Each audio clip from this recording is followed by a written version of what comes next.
All right. Can we start with the turnovers and what they did? You start with, well, let's start with what they did first. Obviously, they played at a level that was very, very incredible. And a group of players that play together. They got a bigger purpose in what they're playing and how they're playing. And they showed. They set the tone early in the game. And then obviously, for us early in the game, first half, 9 turnovers, turned the basketball over. They turned 13, got 13 points off of those turnovers. And we just didn't have what was necessary, to play against a team like this. This team was going to be a high level. You need to match that. And we didn't match that energy to start the game off. I'm fortunate that you're going to lose the end of a game like this where you simply not even in the ability to compete. And, I'm very disappointed in how we perform. But more important, how we perform in the first 5 minutes of the game. Not the whole overall part of the game. The first 5 minutes of the basketball game, the tone was set in their favor.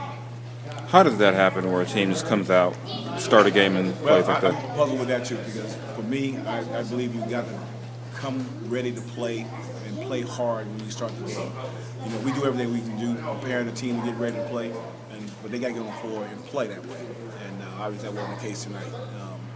How it happens, why it happens, if I had the answers to that, I'd better just pour it on them every single time. But unfortunately, that didn't happen tonight. And DeMarcus sat a long stretch of the first half. Was there a reason for that? Well, I didn't like what was happening on the floor, and so I made a decision to go in that direction. And by the time the game was out of control, so that was just about it.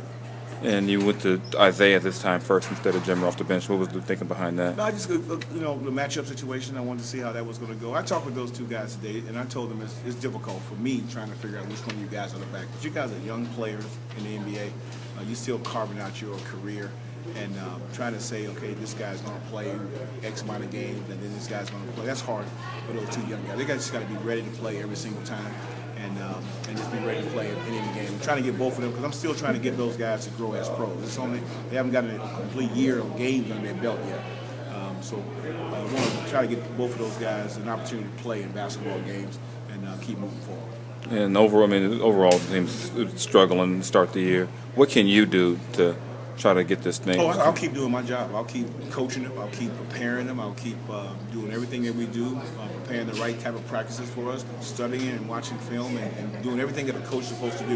You don't stop because you're in a rut.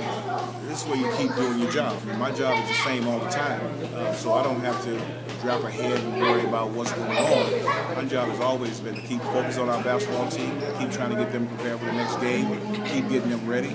And I'll do that all the time. That's what I do as a coach, and that's what any coach will do in the NBA. Just because it's going bad, you don't drop your head. You keep your head up, because at some point you do come out of these things.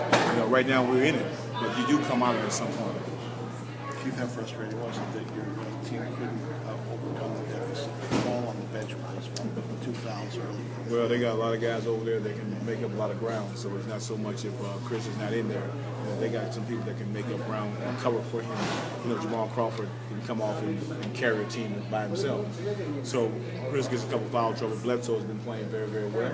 You have a Billups is there as well, so it just goes down the line for those guys. When a guy gets 2 fouls early, like in Chris Paul's case, you have really 3 other point guards over there that can play, and guys who have been started in the league. And then Bledsoe has played very, very well, and he's being taught the right way by a collection of really top-line players over there. So you like the spirit of how the young players playing, because you got some good veterans on the team that's trying to lead them the right way. That's good, right? All right.